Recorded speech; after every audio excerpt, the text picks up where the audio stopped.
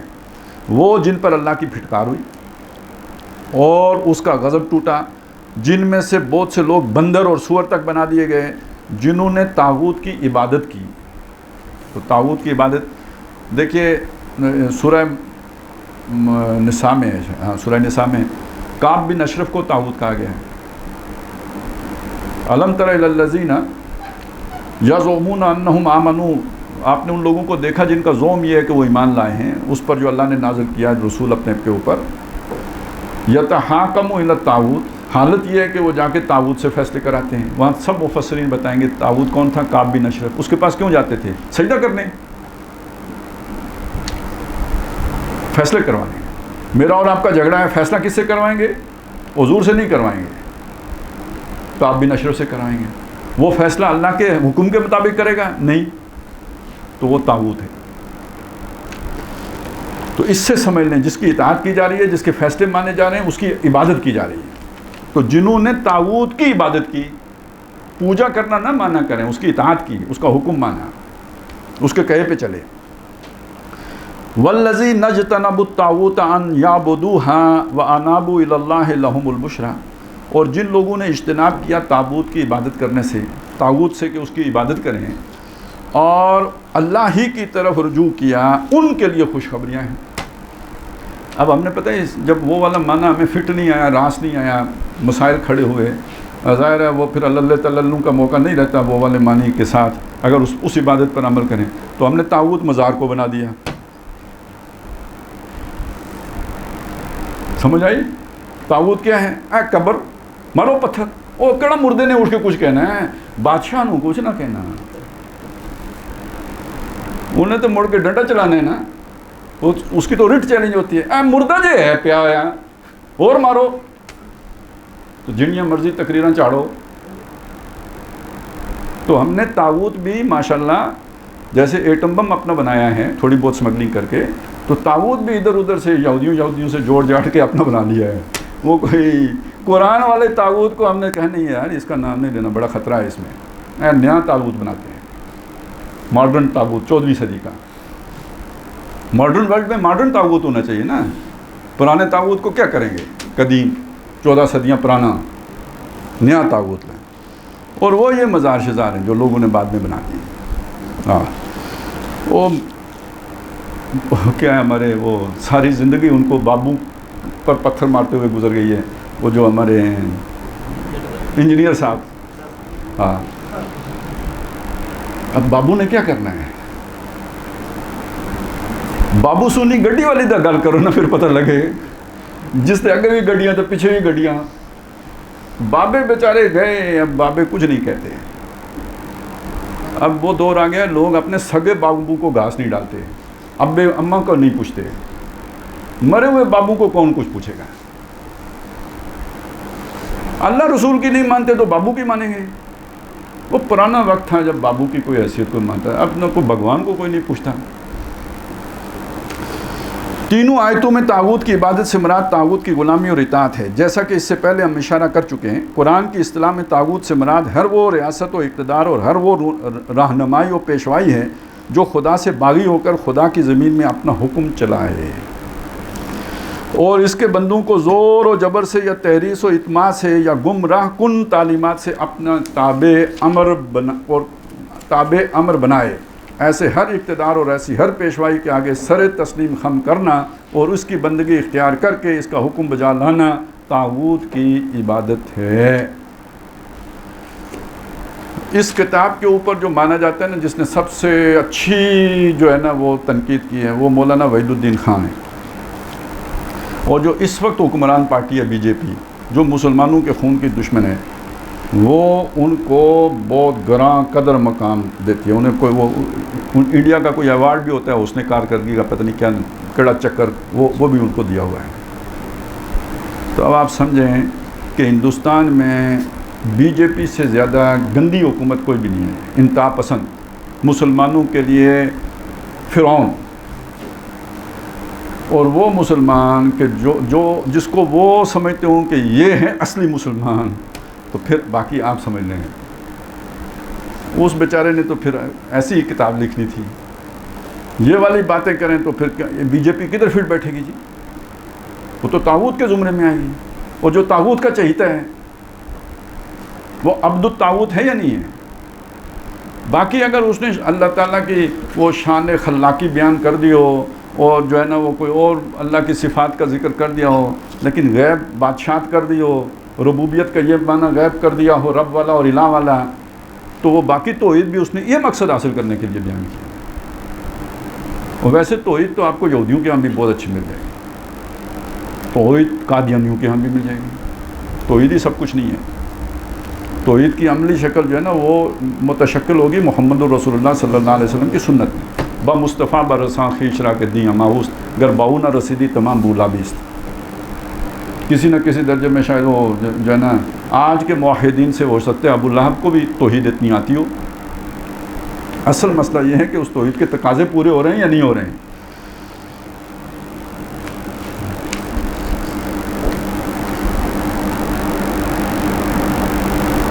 عبادت بمانی اطاعت۔ اب یہ دیکھیں وہ پہلی کیا تھی جی، غلامی، اب کیا آ گیا جی، اطاعت، یعنی خوش دلی سے وہ بات ماننا۔ وہ جو تھا نا خوش دلی سے مانے یا نہ مانے، ماننا، وہ مانا، اب آ گیا اطاعت۔ اب ان آیات کو لیجئے جن میں عبادت کا لفظ صرف مانی یہ دوم میں استعمال، صرف مانی یہ دوم میں استعمال ہوا۔ علم عہد الیکم یا بنی آدم اللہ تعبدوا الشیطان انہ لکم عدو مبین۔ اے بنی آدم، کیا میں نے تمہیں تاکید نہ کی تھی کہ شیطان کی عبادت نہ کرنا، کیونکہ وہ تمہارا کھلا دشمن ہے۔ ذرا وہ آدمی تو نکالیں کہ جو شیطان کو سجدہ کرتا ہو۔ ظاہر ہے کہ شیطان کی پرستش تو دنیا میں کوئی بھی نہیں کرتا، اب ویسے کرتے ہیں، اب ایک پورے شیطانوں کے کلب بنے ہوئے ہیں جس میں شیطانوں کی عبادت ہوتی ہے۔ اور یہ جو اکثر یہ جو اس طرح کے حادثے ہوتے ہیں نا کہ وہ زینب کا قاتل اور 100 بچوں کا قاتل، یہ ساری اس کے پیچھے وہ شیطانی نیٹ ورک ہوتا ہے۔ یہ اصل میں ادھر جیسے تقرب اللہ ہوتا ہے تو تقرب الشیطان کے لیے یہ سلسلہ ہائے سلوک ہے، جتنے گندے کام آپ کریں گے اتنے شیطان کا قرب آپ کو حاصل ہوگا۔ اس کے لیے یہ لوگ کر رہے ہوتے ہیں. بلکہ ہر طرف سے، اور اگر یہ ہوتا ہے تو خفیہ ہوتا ہے، اعلانیہ نہیں ہوتا، کھل کھلا کے نہیں ہوتا. تو ظاہر ہے قرآن مجید اعلانیہ والی کی بات کر رہا ہے جو ظاہراً ہو رہا ہوتا ہے، بلکہ ہر طرف اس پر لعنت اور پھٹکاری پڑتی ہے. اچھا، جو سب سے زیادہ شیطان کا بندہ ہوگا وہ اتنا بڑا جوتا مارے گا حج کرنے جب جائے گا تو شیطان کو، وہ کنکری مار کے اسے صبر ہی نہیں آتا ہے، کیونکہ اسے پتہ ہے میری لوٹیا ڈبو رہا ہے. تو اس نے تو وہ سارا اپنے 75 سال کا انتقام ایک دن لینا ہوتا ہے اس سے. تو چھوٹی سی کنکری سے کدھر ہوگا، وہ تو کوئی 14 فٹ جو ہے نا وہ 14 نمبر کا جوتا مارے گا اس کو، لتر مارے بلکہ. لہٰذا بنی آدم پر جو فرد جرم اللہ تعالیٰ کی طرف سے قیامت کے روز لگائی جائے گی وہ اس بات کی نہ ہوگی کہ انہوں نے شیطان کی پوجا کی، بلکہ اس بات کی ہوگی کہ وہ شیطان کے کہنے پر چلے اور اس کے احکام کی اطاعت کی، اور جس جس راستے کی طرف وہ اشارہ کرتا گیا اس پر دوڑے چلے گئے.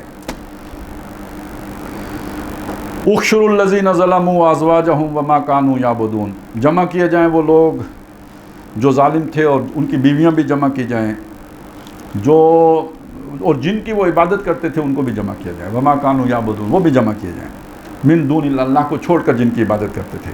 فاہدوہم الی صراط الجحیم، پھر ان کو رہنمائی دی جائے، گائیڈ کیا جائے یا دھکیلا جائے انہیں اس رستے پر جو دوزخ میں لے کے جانے والا ہے، دیکھتی آگ میں. وَأَقْبَلَ بَعْضُهُمْ عَلَىٰ بَعْضٍ يَتَسَاءَلُونَ، اب وہ ایک دوسرے کی طرف مڑ کر سوال جواب کریں گے، آپس میں گفت و شنید کریں گے. قَالُوا إِنَّكُمْ كُنْتُمْ تَأْتُونَنَا عَنِ الْيَمِينِ، وہ ان سے کہیں گے کہ تم ہماری پر آتے تھے دانی طرف سے، یعنی بڑے زور سے آتے. یہ کون کس کو کہے گا؟ وہ جو عبادت گزار تھے، مطیع تھے، فرما بردار تھے، حکم بردار تھے، وہ حاکموں سے کہیں گے جو ان پر حکم چلاتے تھے، جو بیانیے بناتے تھے، جو نیریٹو بلڈنگ کرتے تھے، اور اس کے لیے وہ جو ہے نا میراثی بھرتی کر کے 25 کروڑ روپے ان کو دیتے تھے. ہمارا راگ الاپو، جو ہم کہانی سنائیں وہ لوگوں کے دلوں میں ٹھونسو، ذہن سازی کرو، ہمارے بیانیے کے مطابق کرو، ہمارے مقاصد کی جو ہے نا وہ تم آبیاری کرو. تو یہ جو عوام ہوگی یہ اپنے لیڈروں سے کہے گی، اصل میں یہ ہے اس کا مطلب.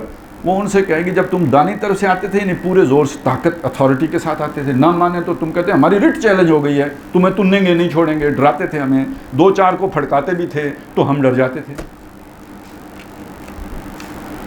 آپ میں سے کسی کو وہ، اب تو اسکول بھی بڑے ماڈرن ہو گئے ہیں، مار نہیں پیار والے اسکول ہیں، اور ویسے بھی اتنی دلچسپیوں کی باتیں ہوتی ہیں، بچے شرارتیں ہی نہیں کرتے، سب کا تزکیہ ہوا ہوتا ہے.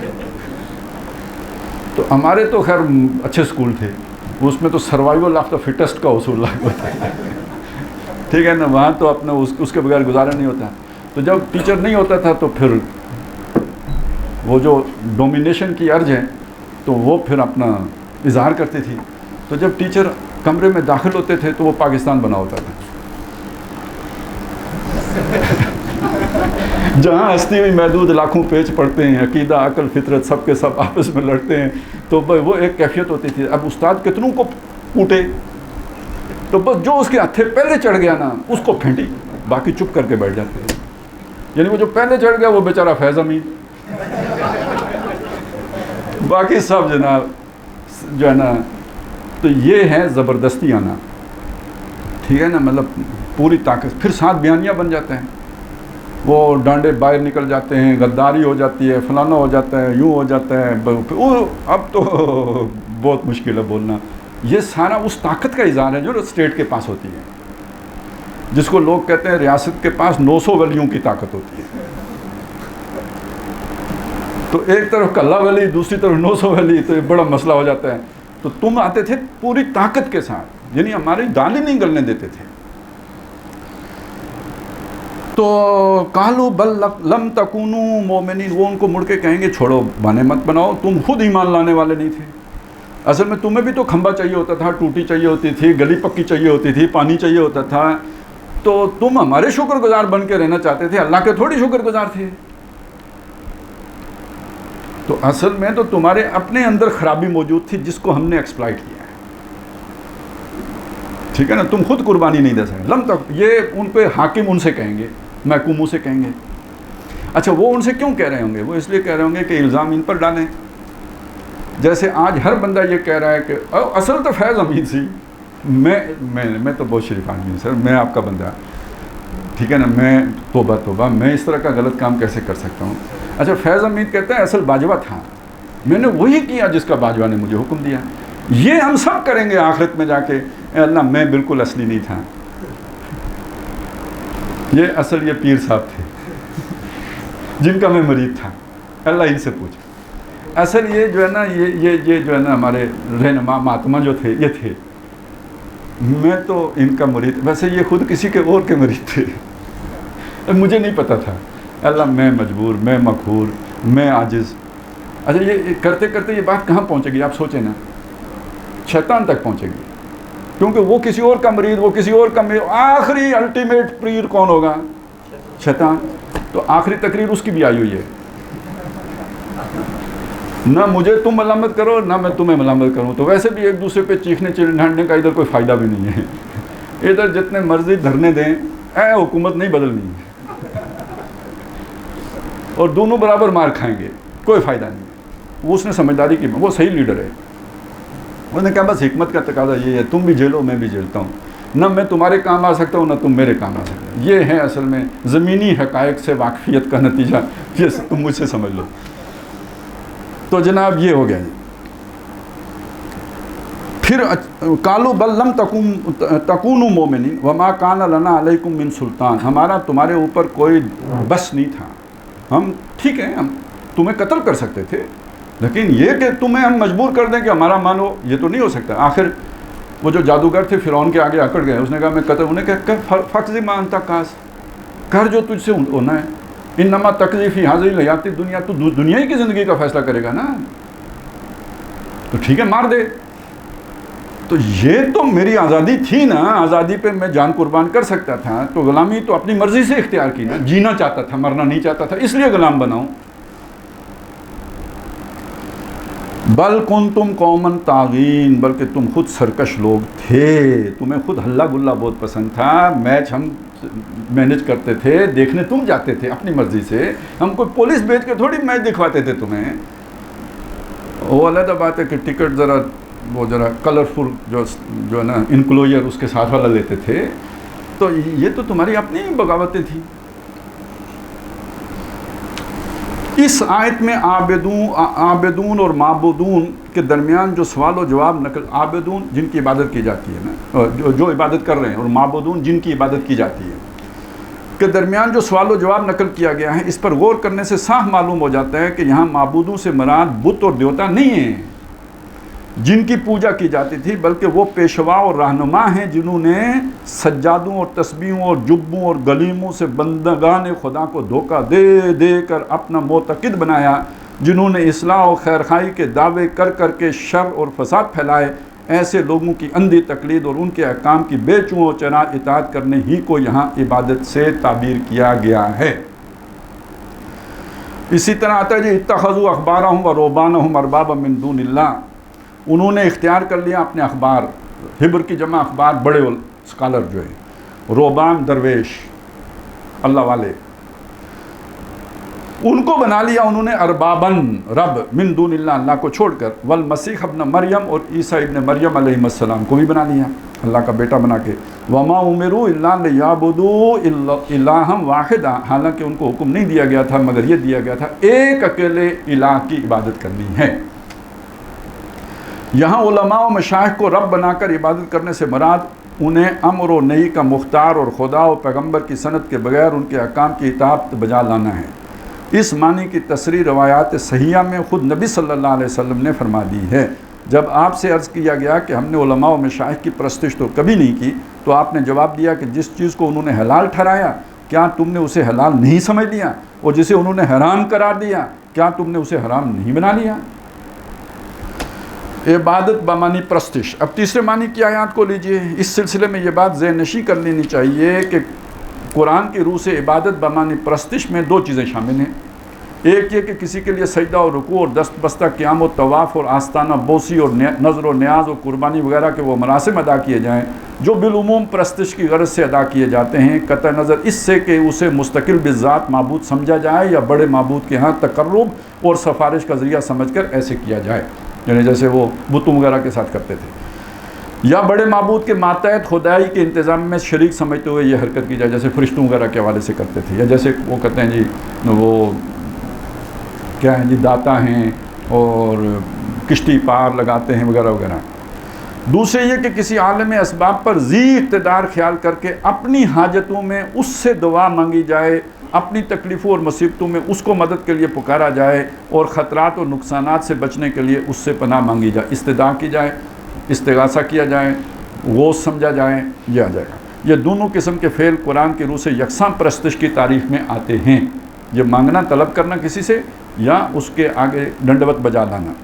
مثالیں: قُلْ إِنِّي نُهِيتُ أَنْ أَعْبُدَ الَّذِينَ تَدْعُونَ مِن دُونِ اللَّهِ لَمَّا جَاءَنِيَ الْبَيِّنَاتُ مِن رَبِّي وَأُمِرْتُ أَنْ أُسْلِمَ لِرَبِّ الْعَالَمِينَ۔ کہہ دیجئے مجھے تو اس سے منع کر دیا گیا ہے کہ میں اپنے رب کی طرف سے صریح ہدایات پا لانے کے بعد میں ان کی پرستش کروں جنہیں تم خدا کو چھوڑ کر پکارتے ہو یعنی مانگتے ہو جن سے۔ وَأَعْتَزِلُكُمْ وَمَا تَدْعُونَ مِن دُونِ اللَّهِ وَأَدْعُو رَبِّي فَلَمَّا اعْتَزَلَهُمْ وَمَا يَعْبُدُونَ مِن دُونِ اللَّهِ وَهَبْنَا لَهُ إِسْحَاقَ۔ ابراہیم نے کہا میں تمہیں اور اللہ کے ماں سوا جنہیں تم پکارتے ہو وہی حاجت روائی کے لیے، ان سب کو چھوڑتا ہوں اور اپنے رب کو پکارتا ہوں۔ پس جب وہ ان سے اور ان کے سوا جن کی وہ عبادت کرتے ہیں، اب دیکھیے پرستش اور عبادت کو بالکل تدونا اور تعبدون ایک ہو گیا، کرتے تھے ان سب سے الگ ہو گیا، تو ہم نے اسے اسحاق جیسا بیٹا عطا کیا۔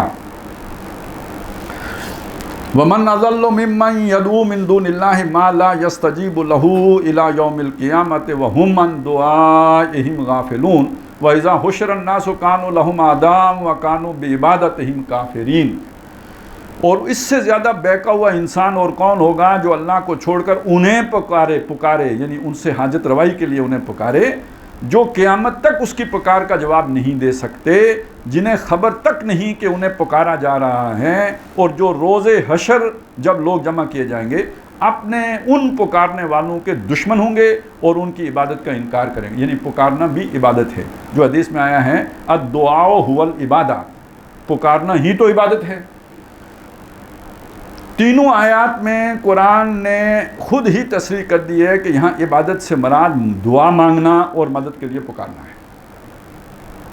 بل کانوا یعبدون الجن اکثرهم بہم مؤمنون، بلکہ وہ جنوں کی عبادت کرتے تھے اور ان میں سے اکثر ان پر ایمان لائے ہوئے تھے، یعنی مدد ان سے مانگتے تھے۔ جب وہ کسی وادی میں جاتے تھے تو داخلے سے پہلے جن کی پناہ میں آتے تھے۔ یہاں جنوں کی عبادت اور ان پر ایمان لانے سے جو کچھ مراد ہے اس کی تشریح سورہ جن کی یہ آیت کرتی ہے، وَأَنَّهُ كَانَ رِجَالٌ مِّنَ الْإِنسِ يَعُوذُونَ بِرِجَالٍ مِّنَ الْجِنِّ، اور یہ کہ انسانوں میں سے بعض اشخاص جنوں میں سے بعض اشخاص کی پناہ ڈھونڈتے ہیں۔ اس سے معلوم ہوا کہ جنوں کی عبادت سے مراد ان کی پناہ ڈھونڈنا ہے اور خطرات اور نقصانات کے مقابلے میں ان سے حفاظت طلب کرنا ہے، اور ان پر ایمان لانے سے مراد ان کے متعلق یہ اعتقاد رکھنا ہے کہ وہ پناہ دینے اور حفاظت کرنے کی طاقت رکھتے ہیں۔ وَيَوْمَ يَحْشُرُهُمْ وَمَا يَعْبُدُونَ مِن دُونِ اللَّهِ فَيَقُولُ أَأَنْتُمْ أَضْلَلْتُمْ عِبَادِي هَؤُلَاءِ أَمْ هُمْ ضَلُّوا السَّبِيلَ قَالُوا سُبْحَانَكَ مَا كَانَ يَنبَغِي لَنَا أَن نَّتَّخِذَ مِن دُونِكَ مِنْ أَوْلِيَاءَ۔ جس روز اللہ انہیں جمع کرے گا اور ان کے معبودوں کو بھی جن کی یہ خدا کو چھوڑ کر عبادت کرتے تھے، تو وہ ان سے پوچھے گا کہ میرے ان بندوں کو تم نے بہکایا تھا، لیڈروں سے ان سے تم نے بہکا یا خود رائے راست سے بہ گئے؟ وہ عرض کریں گے سبحان اللہ، ہمیں کب زیبا تھا کہ حضور کو چھوڑ کر کسی اور ولی کو رفیق اور ولی یا رفیق بنائیں۔ یہ کون کہے گا؟ وہ اللہ کے نیک بندے جنہوں نے کسی کو ایسی دعوت نہیں دی تھی لیکن اللہ کے بندے تھے۔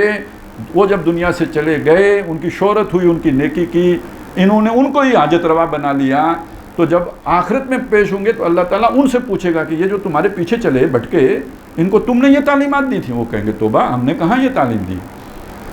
تو پھر اب اللہ ان کو یہی عیسیٰ علیہ السلام کے ساتھ ہوگا۔ سورہ مائدہ کے آخر میں وہ پوری تفصیل آئی ہے کہ جب اللہ تعالیٰ عیسیٰ علیہ السلام اور حضرت مریم علیہ السلام سے پوچھیں گے کہ یہ تم نے میرے بندوں کو بھٹکایا تھا کہ اللہ کو چھوڑ کر ہماری عبادت کرنا، تو پھر وہ کہیں گے اللہ جب تک میں تیرے درمیان رہا میں نے ان کو یہی حکم دیا کہ اللہ کی عبادت کرو، تو جب تو نے مجھے اٹھا لیا تو اس کے بعد انتر رقیب تو جانتا ہے انہوں نے کیا کیا، میں نے تو ان کو یہ بات، اگر میں نے یہ بات ان کو کہی ہوتی تو تجھے معلوم ہوتی۔ اور جب تو نے مجھے اٹھا لیا تو پھر تو ان کا نگران تھا، تجھے پتہ ہے انہوں نے کیا کیا، وہ سینٹ پال نے آ کے انہیں کیا لوریاں دیں، یہ تجھے پتہ ہے۔ وَيَوْمَ يَحْشُرُهُمْ جَمِيعًا ثُمَّ يَقُولُ لِلْمَلَائِكَةِ أَهَٰؤُلَاءِ إِيَّاكُمْ كَانُوا يَعْبُدُونَ قَالُوا سُبْحَانَكَ أَنْتَ وَلِيُّنَا مِن دُونِهِمْ۔ فرشتوں سے بھی اللہ پوچھے گا، جس روز اللہ سب کو اکٹھا کرے گا، پھر فرشتوں سے پوچھے گا کیا وہ تم ہو جن کو یہ لوگ عبادت کرتے تھے؟ تو وہ کہیں گے سبحان اللہ، ہمیں ان سے کیا تعلق، ہمارا تعلق تو آپ سے ہے۔ اچھا جی، یہ ہمارا ٹائم تو 2-3 منٹ رہ گئے ہیں، تو یہ کافی لمبا کام رہ گیا ہے، تو میں ایک خلاصہ صاحب کے سامنے عرض کر دیتا ہوں، بات تو میرے خیال پلے پڑ گئی ہوگی، ٹھیک ہے۔ اب اس عبادت کا مطلب کیا ہے؟ غلامی تو سمجھ میں آ گیا نا، اور کون سی غلامی؟ مجبوری کی یا اپنی مرضی سے؟ وہ مرضی کیوں؟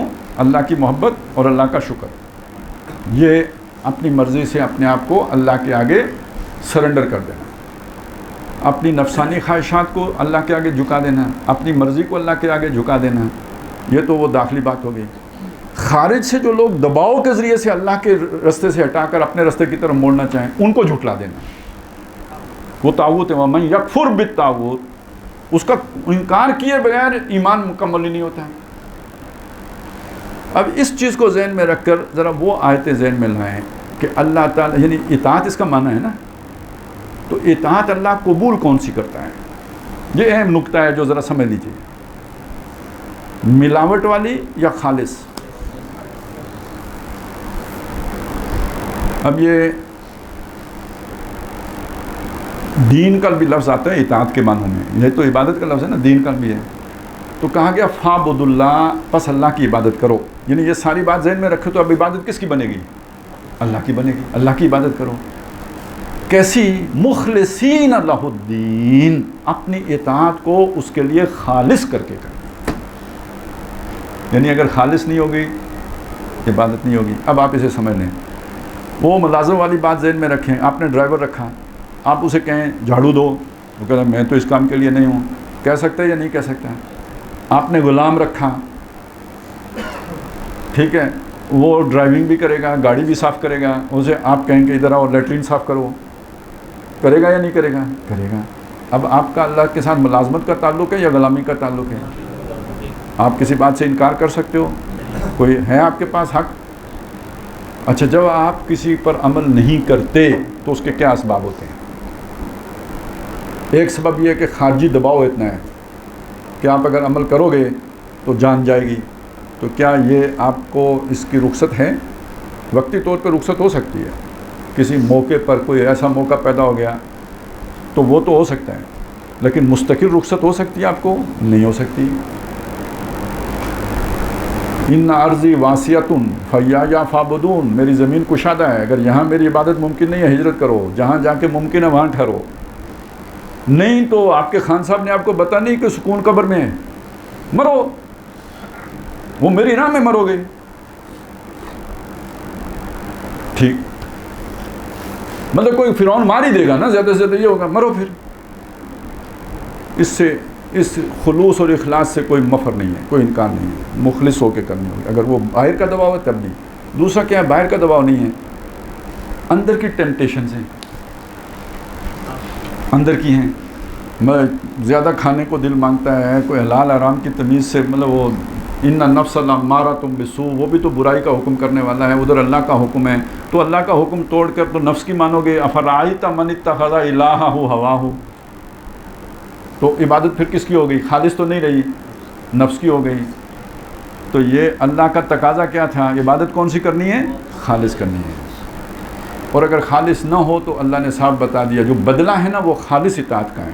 الا للہ الدین الخالص، سن رکھو کہ اللہ کے ہاں خالص اطاعت کا بدلہ ہے۔ اس کو دوسری جگہ سے بھی سمجھ لیں، یہودی تھے، ان سے بھی یہی تقاضا تھا نا، یہ فرق بس اتنا ہے کہ نبی صلی اللہ علیہ وسلم نے آ کے تمام انسانوں کو اس عبادت کی دعوت دی، یا ایھا الناس اعبدوا ربکم الذی خلقکم والذین من قبلکم لعلکم تتقون، لیکن پوری انسانیت کے لیے مینیفیسٹو تو یہی تھا نا ہمیشہ سے، وما خلقت الجن والانس الا لیعبدون، تو ہر نبی نے آ کے اپنی قوم سے کیا کہا؟ یا قوم اعبدوا اللہ ما لکم من الہ غیرہ. تو بنی اسرائیل کے لیے بھی اسی عبادت خالصی کا تقاضا تھا نا. سورہ بینہ میں یہ بات آئی نہیں کہ وما امروا الا لیعبدوا اللہ مخلصین لہ الدین. بنی اسرائیل کو یا اہل کتاب کو حکم نہیں دیا گیا تھا مگر یہ دیا گیا تھا کہ اللہ کی عبادت کرنا اپنی اطاعت کو اس کے لیے خالص رکھتے ہوئے. تو انہوں نے کیا کیا؟ ایک واقعہ آتا ہے سورہ بقرہ میں کہ وہ ان کو حکم یہ تھا کہ اپنے جو بھی ان کو مسلمان ہی کہے نا، جو بنی اسرائیل اس وقت تو وہی مسلمان تھے، کسی مسلمان کو جلا وطن نہیں کرنا، ان کے گھروں سے نکالنا نہیں. اللہ کا یہ حکم توڑ دیتے تھے اور انہیں گھروں سے نکال دیتے تھے. ثم انتم ہؤلاء تقتلون انفسکم وتخرجون فریقا منکم من دیارہم تظاہرون علیہم بالاسم والعدوان. یہ کام کرتے تھے. اب جب انہیں نکال دیتے تھے وہ پروٹیکشن تو ختم ہو گئی نا، جو قبیلے کی پروٹیکشن ہوتی تھی. تو ریاستیں تو تھی نہیں، یہ ماڈرن اسٹیٹ کا تصور تو نہیں تھا کہ حقوق کا تصور. اب وہ کوئی انہیں غلام بنا لیتا تھا کیونکہ ان کا تحفظ نہیں ہے، پروٹیکشن نہیں ہے.